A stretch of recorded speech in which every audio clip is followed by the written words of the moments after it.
Buenas tardes de nuevo. Buenas tardes. Desafortunadamente mis compañeros que ayudaron en la elaboración de este trabajo no pudieron asistir al encuentro, entonces voy a presentar el trabajo del programa. Este es titulado Dinámica del mercado laboral colombiano, un análisis de políticas de empleo aplicando dinámica de sistemas. Este trabajo se dio como resultado de un proyecto de investigación y como trabajo también para optar al título como ingenieros industriales en la Universidad Distrital Francisco C. Caldas. Fue desarrollado también bajo dirección del ingeniero Rodríguez Giraldo y en colaboración con Adrián Sandra González, que iba a presentar el trabajo pero pues no pudo asistir. Es la agenda del programa de investigación, la metodología y los desarrollos de cada uno de los puntos de la metodología y las conclusiones que se llegaron con el trabajo. El programa de investigación parte pues, de una motivación inicial que es el mercado laboral colombiano y los problemas que tiene ese mercado laboral. El principal indicador de un mercado laboral es la tasa de desempleo. Y el mercado laboral se entiende como un análisis de demanda y oferta, que es como cualquier mercado, ¿cierto? La demanda es la cantidad de vacantes o puestos de trabajo que genera el sistema productivo y la oferta, pues las personas que ofrecen su fuerza laboral para ocupar esas vacantes. La discrepancia entre los dos genera el desempleo o el paro, como lo llamaba Keynes en su obra. Pero aparte, existen otros problemas, no el desempleo, sino asociados al empleo como tal.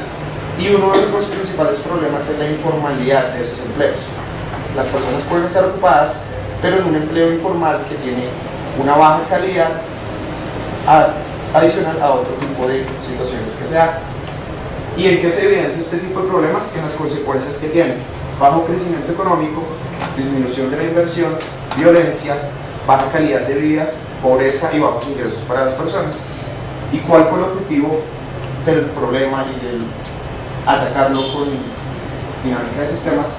Pues evaluar el impacto económico y social de esos dos problemas, pero además identificar unas políticas que ayuden a mitigar su riesgo. Entonces, para eso se utilizó una metodología basada igual en la que había presentado en el anterior trabajo, pero aquí diferenciamos dos etapas. Una primera etapa que es la recolección del conocimiento y el análisis y síntesis de información, aquí se lo vamos a ver un poco más claro, y una segunda etapa que es la sistematización del modelo y la elaboración del modelo matemático de simulación y su validación y experimentación en dicho sistema. Las etapas son las mismas que se presentaron anteriormente. En la descripción del sistema se revisaron más de 200 citas sintetizadas en 60 referencias bibliográficas principales. Pues esta información fueron el Departamento Nacional de Planeación, el Banco de la República, algunos internacionales como la CEPAL, el BIC y departamentos de economía de diferentes universidades. En total se encontraron 409 causas para el problema, las cuales, pues como es un gran número de causas, se sintetizaron o se agruparon por medio de diagramas de afinidad en algunas causas principales. Una primera afinidad fue la demanda y la oferta, encontrando que el 61% de los factores que afectan el empleo o los problemas de empleabilidad en Colombia son asociados a problemas de demanda, el 31% a problemas de oferta y ambos un 8%. Entonces aquí se llegaba a una primera conclusión junto con los investigadores, que principalmente son economistas, es que el problema del empleo en Colombia es un problema más de demanda que de oferta en el empleo, o sea, más de creación de empleo que de personas que están dispuestas a ocupar esas vacantes. Aquí se presenta otro Pareto, es un análisis de Pareto, con ya las 35 causas, que aquí no las pude colocar por tema de espacio, pero la principal causa era el crecimiento económico y la legislación laboral, pero su porcentaje de participación era cada una del 10% y del 9%. O sea que nos hacía pensar que nomás el 10% de todas las causas es crecimiento económico. O sea que el Pareto no nos ofrece esa relación 80-20 que se está acostumbrado a encontrar, de tal manera que el 80% de sus datos son relacionados por el 20% de las causas. Entonces el Pareto no nos ofrece una relación de unos pocos vitales. Una motivación más para que esto sea un análisis dinámico, ya que el Pareto lo que hace es utilizar todo el espectro de causas y utilizar nomás unas poquitas para arreglar el problema solamente en esa causa. Aquí vemos un análisis de causa-efecto, es un poquito grande, así que no se puede ver mucho, pero en general tiene dos lazos principales. Oferta laboral, demanda laboral con un problema de empleabilidad. En la oferta laboral, unos factores de participación laboral y de componentes estructurales, y en la demanda factores macroeconómicos, microeconómicos y componentes estructurales. Lo que se encontró acá al hacer un análisis causa-efecto es que muchas de las variables de efecto de cada uno de estos lazos son causas de otros. O sea que existen relaciones no lineales que permite o que motiva mejor a utilizar la dinámica de sistemas, que es un modelamiento de relaciones no lineales distantes en el tiempo y en el espacio, con el fin de modelar este tipo de problemas. El modelo de causalidad que se planteó para esta situación tiene esta estructura. Tenemos 4 variables principales, que es la oferta laboral, la demanda laboral, el desempleo y la ocupación. Y dentro de la ocupación tenemos un empleo informal y un empleo formal.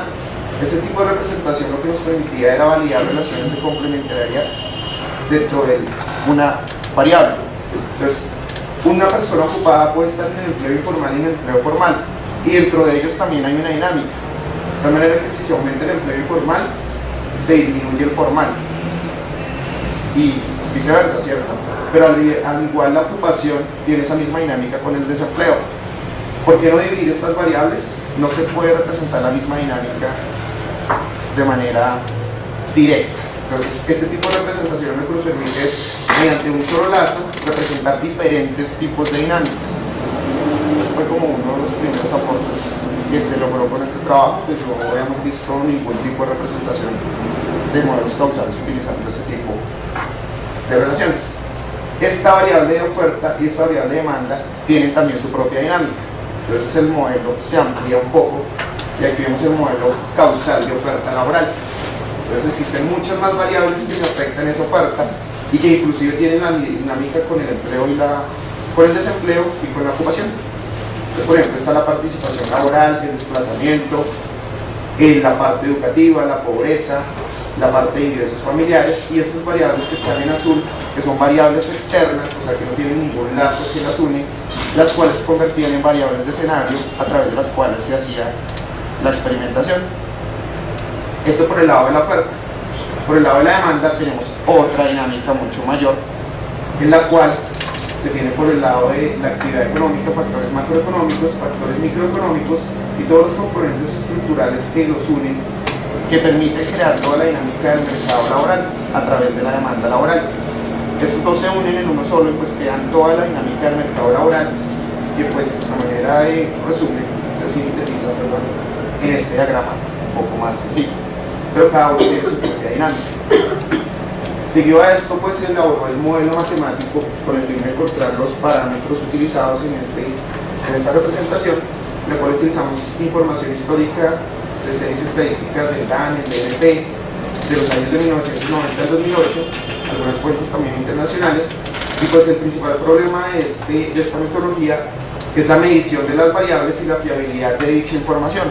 Entonces a veces es necesario deflactar algunas variables, empalmar series de tiempo con el fin de encontrar unos parámetros adecuados que de cierta manera, si ya están ajustados a un buen modelo, en este caso econométrico, que no es causal, podría permitirnos una mejor información al modelo causal del modelo de simulación.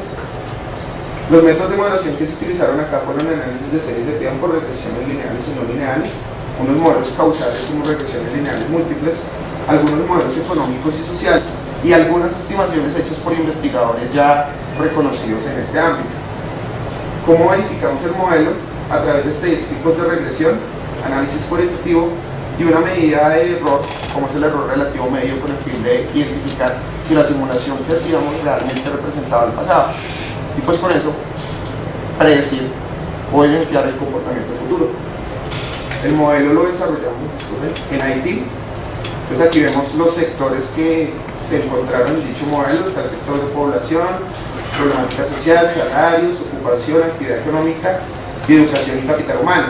Cada uno de estos modelos pues tenía dentro de cada uno de estos sectores tenía unos diagramas de Forrester, pues son bastantes, entonces no los muestro todos, y unas ecuaciones que se generan a partir de dichos diagramas. Tenemos la actividad económica, entonces cada uno de los niveles, nivel de capital físico, nivel de tecnología, nivel de capital de trabajo, y todos estos fueron calculados utilizando los métodos de modelación que les comentaba. A manera de ejemplo, pues muestro el crecimiento económico. Tenemos un modelo utilizando una función de producción de Cook-Douglas ampliada, en el cual el trabajo lo dividimos en trabajo formal e informal, y esto constituirá un segundo aporte de la modelación. No hemos visto ningún trabajo económico ampliar de esta manera el trabajo. Mediante una transformación matemática y diferenciando respecto al tiempo, logramos estimar que el crecimiento económico, al igual que el modelo de crecimiento de Solow, es una suma ponderada de acuerdo a cada una de las elasticidades de los componentes de la función de producción: los componentes de tecnología, componente de capital, trabajo formal, trabajo informal, capital humano, y adicionamos una variable Z, una variable DUMI, que nos representará aspectos como crisis social o económica, con el fin de poder modelar este tipo de comportamiento del crecimiento económico. Pues aquí vemos el ajuste, el amarillo es el valor real, y los puntos azulitos fueron los valores encontrados con esta ecuación de regresión. Pues el ajuste es bastante bueno, un coeficiente de correlación del 99%, de determinación, perdón, del 99%, y un error relativo medio del 2.3%. O sea que los parámetros están bien ajustados, lo cual nos hace pensar que el modelo de simulación va a también tener algunos resultados bastante ajustados. La variación del modelo: utilizamos el método de simulación ex post, simulación del pasado. Entonces tenemos unos valores iniciales para 1990, principalmente para los niveles del diagrama de Forrester. Corremos el modelo por 17 periodos, hacemos un análisis cualitativo y cuantitativo, y se calcula el valor relativo de cada una de las variables. Aquí vemos algunos resultados ya, valores reales contra valores arrojados por el modelo de simulación IT. Vemos aquí pues el ajuste cualitativo es bastante bueno, y por ejemplo en la tasa de participación de jefes de hogar y de miembros secundarios, se puede ver que el ajuste es bastante bueno a nivel cualitativo.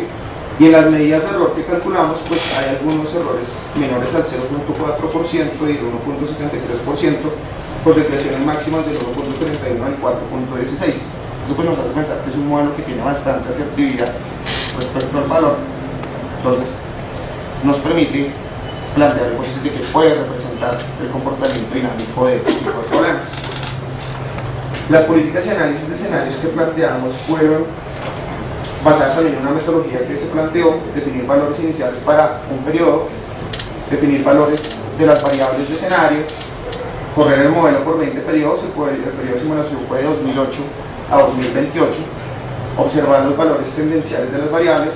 Finalmente, pues se espera que este tipo de modelamiento sirva para tomar decisiones, establecer políticas que se puedan utilizar. Los escenarios que se plantearon fueron escenarios tendenciales pesimistas y optimistas. Este tipo de modelación se ha utilizado, este tipo de escenarios, perdón, se ha utilizado para diferentes modelos. Por ejemplo, en el 2006, creo que fue, el Grupo de Investigación de la Universidad Nacional también creó un modelo para el empleo, en el cual consideraban solamente la variable de respuesta era el desempleo. Lo que hicimos fue considerar más variables de respuesta, y ellos utilizaron también este tipo de análisis de sensibilidad: un escenario tendencial, un pesimista y un optimista. Las variables de escenario que tomamos fue la inversión pública, privada y extranjera, un ambiente interno y externo, y nivel de violencia y pobreza. Y nuestros indicadores, como les decía, no solamente el mercado laboral como tal, sino también el crecimiento económico y los niveles sociales, como la pobreza y la violencia.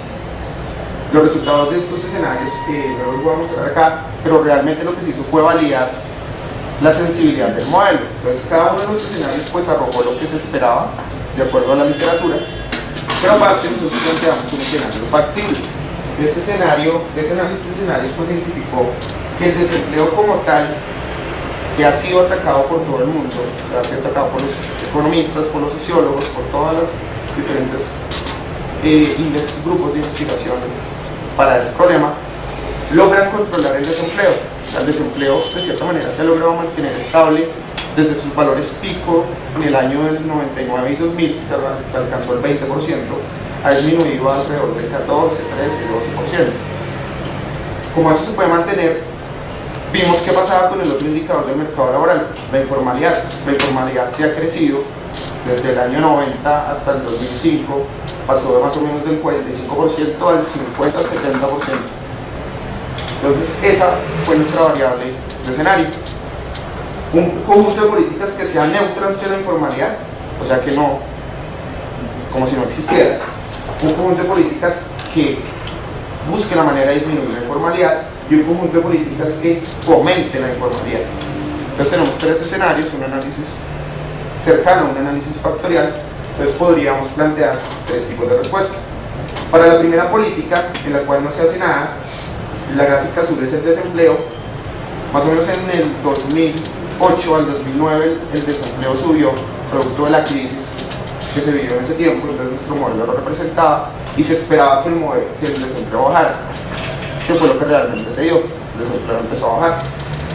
La informalidad se mantiene, tenía un alza también producto del desempleo y luego se mantenía estable durante todo el horizonte de planeación. En el conjunto de políticas de disminución de la informalidad, lo que se ve es que el desempleo tiene el mismo comportamiento, ya que no es la variable que se está alterando, pero la informalidad, que es esta gráfica rosadita, fucsia, más o menos, sí presenta una disminución bastante buena. Cae, se atenúa producto de la crisis que se dio y luego tiene una tendencia a la disminución. Esa disminución no es muy grande, o sea, los multiplicadores que nos dieron daba que pasa de un 55% más o menos que estaba acá a valores cercanos al 43%, o sea que en 20 años está disminuyendo casi que 10 puntos porcentuales, 0.5% anual, lo cual pues no es un gran cambio, pero pues ayuda bastante, mejora mucho las condiciones de un mercado laboral. Y cuando se fomenta la informalidad, obviamente aquí el resultado esperado es que el desempleo se mantenga, el desempleo, la tendencia es a disminuir, pero la informalidad sí va a subir. En ese sentido sube abrupto, cercano a los valores al 80%, y de ahí se mantiene en niveles constantes. Entonces, pues como conclusiones del trabajo, uno, la aplicación en conjunto del enfoque sistémico, modelos económicos y técnicas de simulación es útil y es importante para atacar este tipo de problemas sociales. Y pues eso es lo que se está trabajando dentro del grupo de sistemas expertos de simulación, al igual que muchos otros trabajos desarrollados por más grupos de investigación de las universidades. La variable de mayor impacto dentro de nuestro problema como tal era la legislación laboral y el crecimiento económico.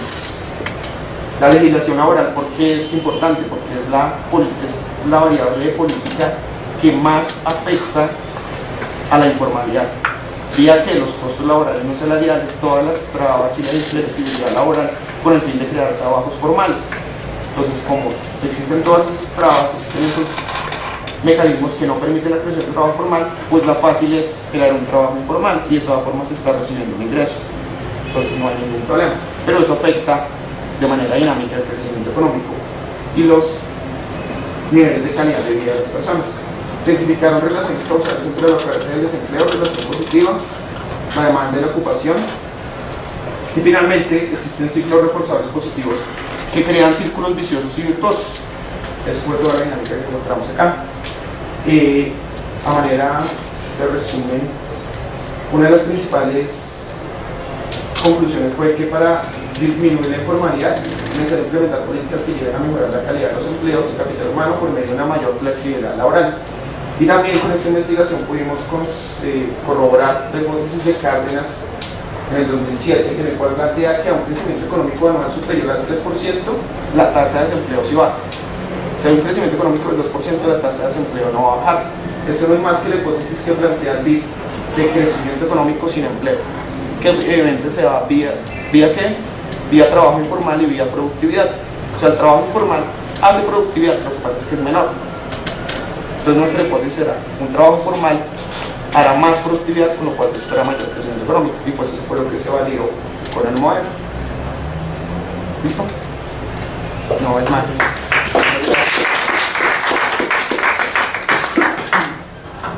Gracias. Entonces esperamos mañana a las 8. Señor.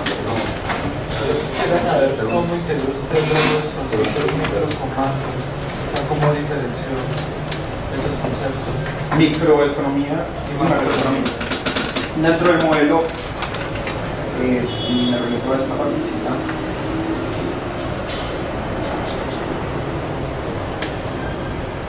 La parte macroeconómica dentro de la función la principal identidad macroeconómica es la demanda agregada, o sea que es la inversión más el ahorro más las exportaciones netas, y es igual a la producción, ¿cierto? Y aquí nosotros lo evidenciamos dentro del modelo. Una parte de inversión pública como tal, niveles de tecnología y niveles de capital, vistas desde el punto de vista macroeconómico, como una función de producción de productos. Y la parte microeconómica como tal tiene que ver con las variables de salarios, salario nominal, salario real, cargas fiscales, inflación, generalmente microeconómico, y toda esta parte de costos esperados. Si uno el análisis microeconómico es el análisis de precios en un mercado, y dentro del mercado laboral el precio del bien es el salario, porque el bien que se está transando en un mercado laboral es el empleo, y lo que se paga por ese empleo es el salario que se paga. Entonces el análisis microeconómico es un análisis de salarios.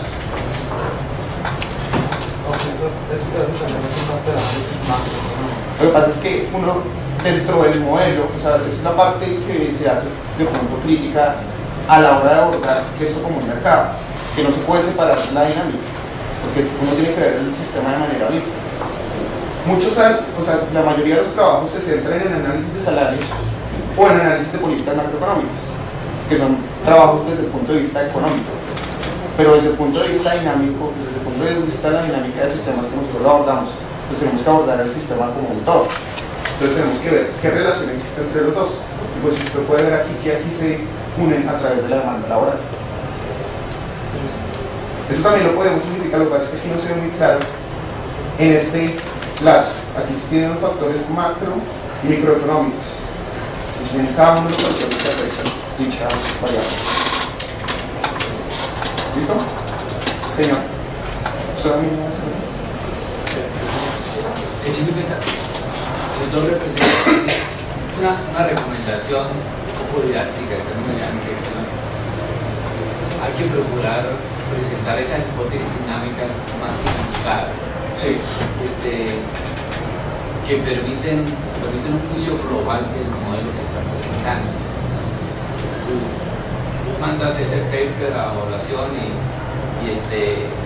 va a tener dificultades para ciertas consideraciones generales de lo que está escribiendo. Además, la dinámica de sistemas es un recurso para representar lo complejo de manera simple. Hay que hacer ese esfuerzo. Hay que hacer el esfuerzo de representar lo complejo de manera simple. Y la dinámica de sistemas a menudo nos ayuda. Nosotros hemos hecho modelos de mantener ecuaciones diferenciales, pero yo no lo recomiendo. Entonces, ahora la síntesis es importante, lograr atraparla. Por ejemplo, este esquema que tienes atrapa una síntesis. ¿Cómo esos otros diagramas de influencia que tienen esos ciclos pueden colocar a las hipótesis dinámicas básicas y poderlo mostrar rápidamente? Pues básicamente, pues es por lo que traté de hacer con este diagrama, porque el modelo que se envió en el paper es un modelo bastante amplio, y pues este representa una microdinámica de ese modelo. Bueno, mira, después de tener un modelo que ustedes consideran que es aceptable, a propósito yo te recomendaría otros criterios de evaluación, no solo el representante, otros, porque aún así ese modelo puede responder relativamente ok, pero no necesariamente nos da seguridad para evaluar que la hipótesis teórica que está detrás realmente la afectemos.